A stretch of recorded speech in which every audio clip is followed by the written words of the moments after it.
Welcome. आप देख रहे हैं खबरों की गरिमा विद पूर्णिमा टीवी 9 भारतवर्ष के डिजिटल प्लेटफॉर्म पर। और आज मैं बात करने वाली हूं बॉयज लॉकर रूम को लेकर। बॉयज लॉकर रूम में क्या है ये मुझे बताने की जरूरत नहीं है, क्योंकि पिछले 5 दिन से सोशल मीडिया पर इसकी भद्दी चैट से लेके बाकी तमाम चीज़ें, इन पर क्या एक्शन लिया जा रहा है, ये सब चीज़ें वायरल हो रही हैं, इनकी जानकारी दी जा रही है।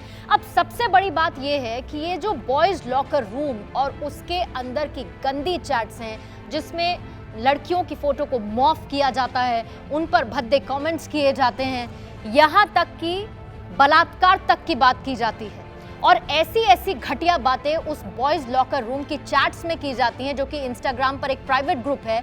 वो ऐसी बातें हैं कि शायद क्या डेफिनेटली मैं यहाँ पर उन बातों को बोलकर आपको बता नहीं सकती हूँ। वो इतनी वाहियात और इतनी गंदी हैं। तो आप सोचिए कि अगर ये बातें इतनी वाहियात और इतनी गंदी हैं, तो इसके जो ग्रुप मेंबर्स हैं उनकी सोच कितनी गंदी, कितनी ज़्यादा वाहियात होगी।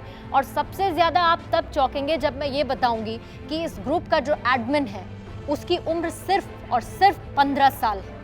अब आप इस बात को इमेजिन कीजिए कि 15 साल की एक उम्र का लड़का जो एक ऐसे ग्रुप का एडमिन होता है जिसमें लड़कियों की बॉडी शेमिंग, स्लट शेमिंग की जाती है, उनके बॉडी पार्ट्स को लेके गंदी गंदी बातें की जाती हैं, तो सोचिए कि उसका दिमाग कितना गंदा होगा।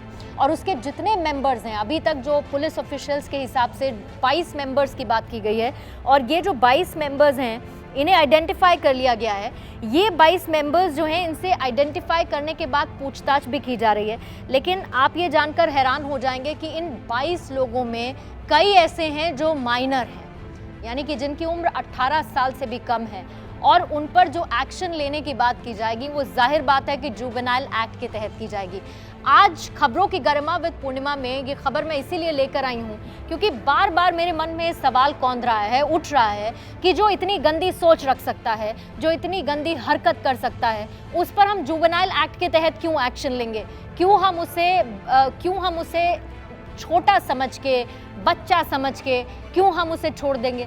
क्योंकि आपको और मुझे या हम में से किसी को भी निर्भया गैंग रेप केस भूला नहीं होगा, जिसमें जो माइनर था उसकी तरफ से जो हरकत की गई थी वो सिर्फ क्योंकि जुवेनाइल था इसलिए उसे छोड़ दिया गया। वो आज इसी कहीं समाज में घूम रहा है। और इसी तरीके से इस ग्रुप के भी बहुत सारे ऐसे लड़के हैं, बहुत सारी ऐसी वाहियात सोच वाले लोग हैं जो जुवेनाइल है, यानी कि उन पर जो एक्शन होगा वो एक एडल्ट की तरह नहीं किया जाएगा। जो भी क्रिमिनल केस होगा उसको एडल्ट की तरह ट्रीट नहीं किया जाएगा। आईपीसी का जो सेक्शन है 67 और 67A, इसके साथ ही आईटी एक्ट और बाकी आईपीसी सेक्शंस हैं, इनके तहत इन पर केस दर्ज हुआ है, इनका आइडेंटिफिकेशन हो चुका है, पूछताछ हो रही है। लेकिन एक सवाल जो बार बार मैं सोच रही हूँ वो ये कि आप ये सोचिए कि इस ग्रुप के जो लड़के हैं वो इतनी गंदी मानसिकता के साथ यहीं पल रहे हैं, किसी घर में पल रहे हैं। ये वो लड़के हैं जो जब बड़े हो जाएंगे तो अपने घरों से जब बाहर निकलेंगे इसी गंदी सोच के साथ, तो वो इस समाज के साथ क्या हाल करने वाले हैं। ये एक इस तरीके की पौध है जिसे अभी पानी दिया जा रहा है, ये आगे चलकर क्या करेगा? ये एक तरह का संक्रमण बनेगा, एक तरह का वायरस बनेगा जो हमारे इस समाज को इन्फेक्ट करेगा, ये मेरा कहना है। और मैं ये जानती हूँ कि आप में से भी कई ऐसे लोग सिर्फ यही सोचते होंगे इन लड़कों के बारे में।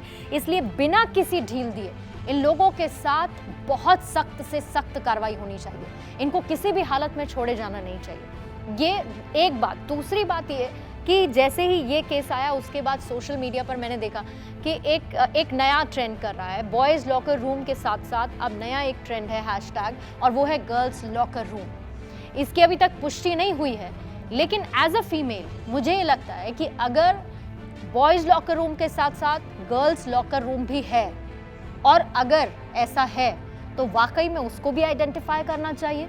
उस गर्ल्स लॉकर रूम में अगर लड़कों को लेके भद्दी भद्दी बातें होती हैं तो उन गर्ल्स लॉकर के जो मेंबर्स हैं उनको भी ट्रेस करना चाहिए, चाहे वो लड़कियां ही क्यों ना हो। उन पर भी वही सेम एक्शन होना चाहिए जो कि बॉयज़ लॉकर रूम के ग्रुप के मेंबर्स के साथ हो रहा है। यानी कि इसमें कोई बाइफिकेशन नहीं होना चाहिए, इसमें कोई भी भेदभाव वाली भावना नहीं होनी चाहिए कि लड़कियां हैं तो छोड़ दो, बिल्कुल भी नहीं। समाज के लिए सब कीड़े हैं, समाज के लिए सब इन्फेक्शन है, चाहे वो लड़के हों चाहे लड़की हों। अगर वो इस तरीके की वाहियात बातें, इस तरीके की गंदी बातें एक एनक्लोज ग्रुप में करते हैं, दूसरे जेंडर के लिए, मेल या फीमेल।